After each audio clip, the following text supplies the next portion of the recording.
Hi, I'm Jason Inman. And I'm Ashley Victoria Robinson, and that is Graywin, who was reminded of the poor treatment of direwolves, and we are here to give you a review and recap of Game of Thrones Season 6, Episode 9, Battle of the Bastards. I'm not a bastard. All right, guys, there will be a lot of spoilers about the episode we are talking about, so if you haven't seen it, go watch it and come back later. Now, we start in Meereen. There's a giant battle going on. Rocks are being thrown at the giant temple, and Tyrion and Daenerys have a little chat, and it is finally confirmed by Tyrion that the wildfire exists under King's Landing, and that is the reason why Jaime Lannister killed the Mad King. We lead to a next scene with the talk with the Masters, where they confront each other, and Daenerys says, "You must surrender. My reign has begun." The Dothraki show up, and she starts burning ships left and right, and basically wins the battle. Now, Ashley, what do you think about a fully in command, really kind of mad, riding dragons, Dothraki commanding Daenerys? I don't really care, because I feel like we have seen variations on this every season now. Now, this is the point where it seems like it might actually pay off. I'm really hoping that that's the case, but I have seen these scenes before. I have heard these speeches before. I have seen her make these dragons spit fire before. It was really cool 6 years ago.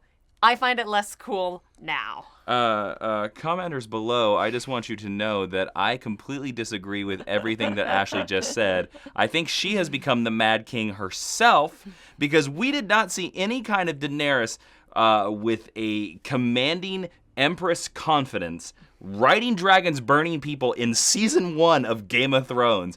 The dragons were little babies. There were no burning ships. The Dothraki did not attack the Masters. But as soon as she gets the dragons in season 1, she starts burning people left and right, and every time she does it, she doesn't get the dragons till the season finale of season 1. You're right, but it's always her power play move. The dragons just get bigger. The CGI gets a little more testy. So for me, it was a repeat of a previous season. I thought this was nothing of a repeat of anything we had seen before. I felt this was Daenerys. Now, I do agree that we should have seen this seasons ago. Oh, yeah. We should have seen this in season 3.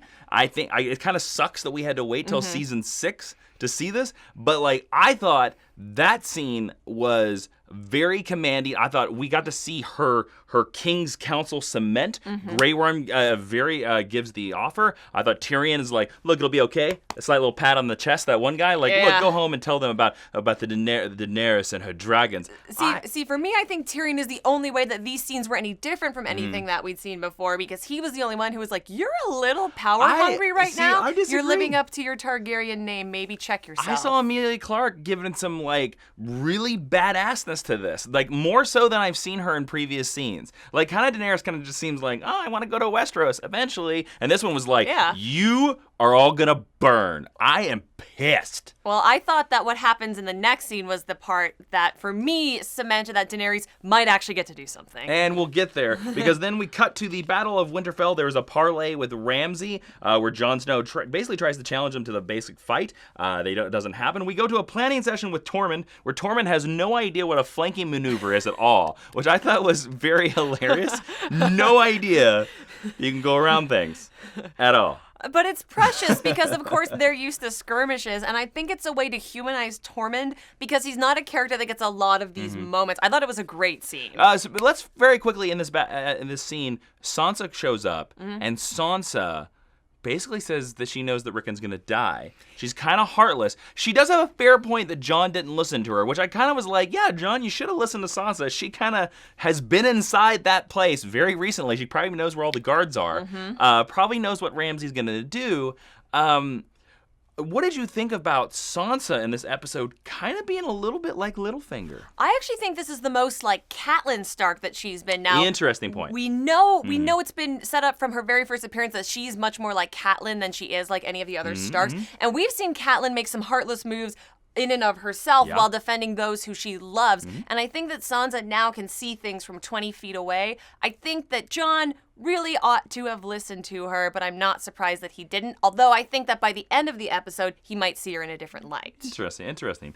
Tormund and Davos go have a nice candlelit walk at night. Then Jon talks to the Red Witch, and he tells the Red Witch, "Don't bring me back no matter what." And then Davos finds a toy that I think is going to be very significant in the next episode. We jump back to Meereen, and we see that Tyrion remembers Theon Greyjoy and his sister Yara. They're there, they're offering their ships, and Tyrion, too many T names, jumps into this whole thing where he's like, look, you made fun of me back in Winterfell, back in season 1.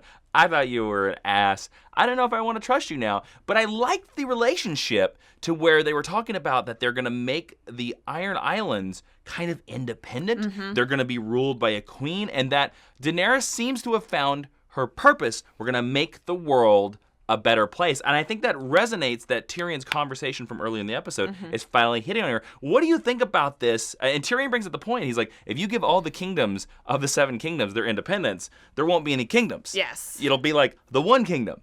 I did like Daenerys' point where she said, but they're asking, they're not demanding. Mm-hmm. Everybody else can ask, and I'll see how I feel that day. She's only letting Yara right now be a ruler of the Iron Isles. Which could change. Totally could change. She might betray her. Because it serves her purpose, and because it's another female. If Theon would have asked her, she would not have given it to him. Mm-hmm. I do like the fact that Yara's like, well, I'm not showing up with a marriage proposal, but I'm not against it. Like, she just hits on Daenerys, and Daenerys is like, that's cool. We can be friends. I really enjoy their interactions, and I'm excited to see them pair up. I think this is a great setup for, the new Westeros that we will see after the whole series is over. Yes. Then we go back to Winterfell. We see the 2 armies facing off. Ramsay pulls Rickon out to the front, kind of begs Jon into the front. He tells Rickon that he can run across the battlefield and he get to Jon. But, of course, Ramsay Snow shoots him in the heart, and then we jump into the giant battle. And I kind of think instead of recapping this, we should just talk through it beat for beat. Sure. Kind of see what we think. Rickon dies. Opening the battle, it makes Jon betray their plan because they said very early in the episode, we have to make them attack us. Jon betrays his plan because of Rickon. I kind of, at the same time, hate Jon Snow for that, but love him at the same time because he felt so compelled. So compelled because of his brother. But he does exactly what Sansa told him not to do. She said, Ramsay will play a game with you. He will ruin your plan. You will fall into his plan. You will screw everything up. And he does it. Yeah. And he does it. Jon Snow's not the smartest of guys. He's not. No. And Rickon, to be fair, from his very first appearance, you knew he wasn't making it out of Game of Thrones alive. Did we? I knew that I knew that he wasn't making it out. His dog is called Shaggy Dog, for God's sake. So, but I'm sad to see him go because I think that he was a character who had the potential to be the most well-adjusted Stark child, and it's really sad that he's just cannon fodder. Yeah, he's no more. Yeah. And then Jon leads him right into a rock and a hard place. Well, basically, and this is a giant battle. A bunch of men, arrows flying. The cavalry shows up. Ramsay shoots arrows into his own men when Davos won't, which I thought was very telling of Ramsay, that Ramsay was just like, kill them all, I don't care. Kill them all, I don't care. It also shows you that Davos would be a great leader if he had been higher born. Yes. The other interesting thing, I think this was the most compelling battle we have seen on Game of Thrones. And there were a lot of shots in this. Some great tracking shots following Jon Snow through the madness of the horses coming by and doing stuff like that. Very well choreographed. I thought it looked like Braveheart. Oh, there were several times that I thought this looked like Braveheart.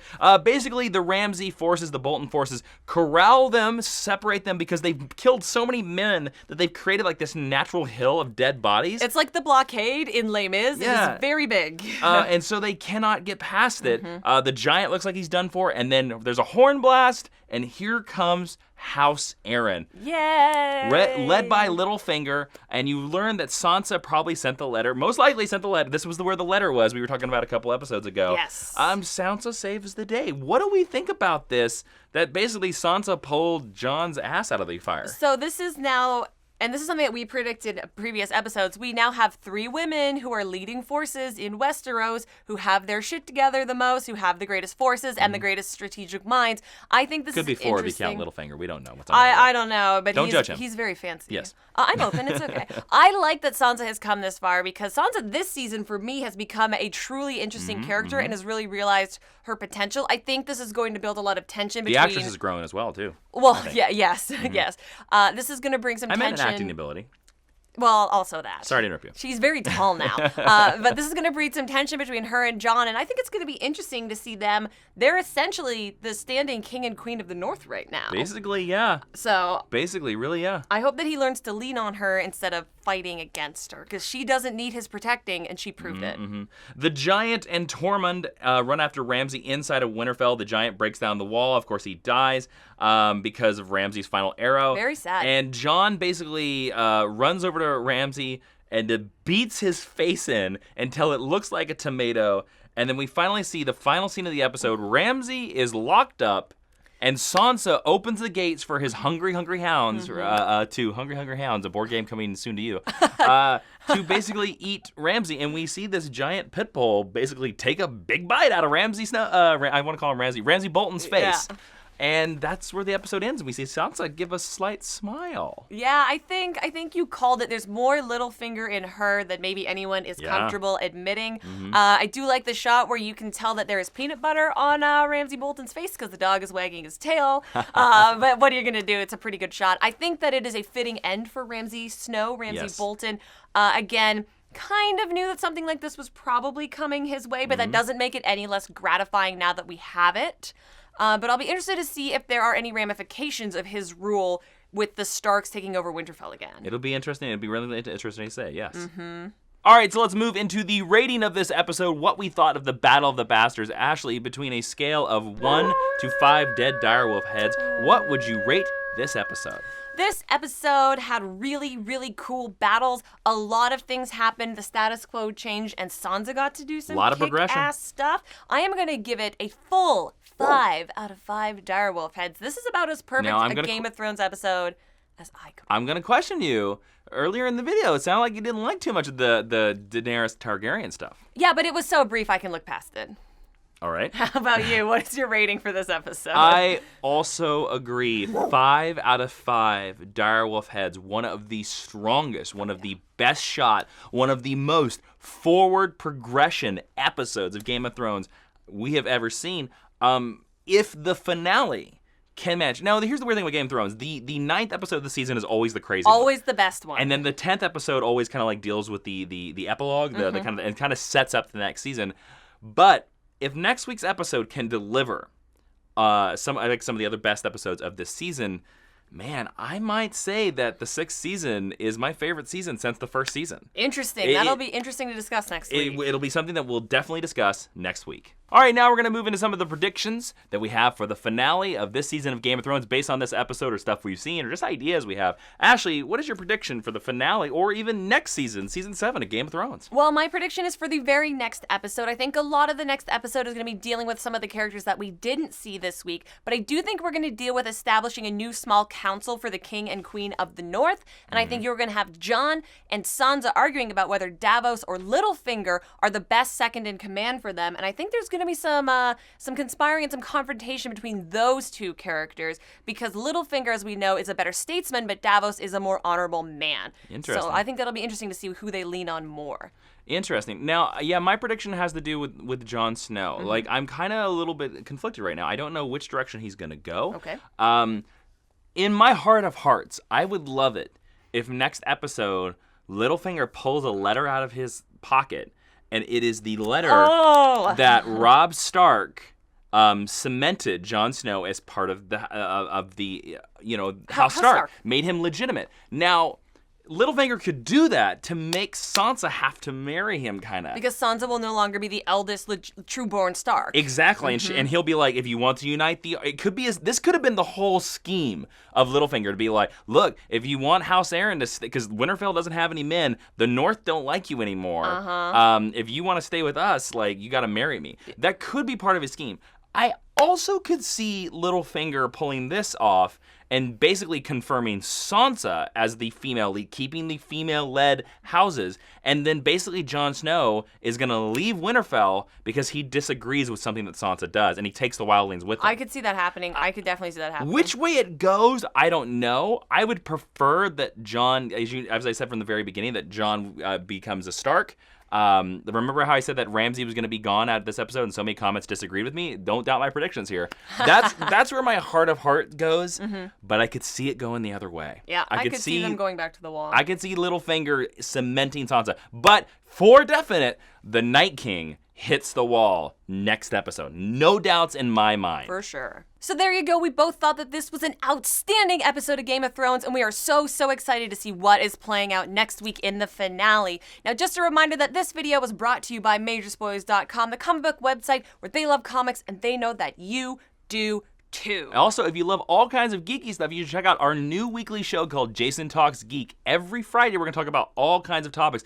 I assume, and I can only cement, that after Game of Thrones, we're probably going to talk about Game of Thrones on Jason Talks Geek. But it's a new weekly show, so if you like our Game of Thrones recaps, go over there, check them out. They'll be on iTunes very soon, but the video version is there. Ashley Robinson's on there a lot, all kinds of guests. Go check it out. You can subscribe and check that out every Friday. Don't forget to check us out next week for the finale of this season of Game of Thrones. Who will be right? Will the direwolves make it into season 7? Who knows? I'm Jason Inman. I am Ashley Victoria Robinson. This is Grey Wind. Be safe, make good choices, because winter's coming. And keep your giants safe, because I don't want to see any more of them die. Oh.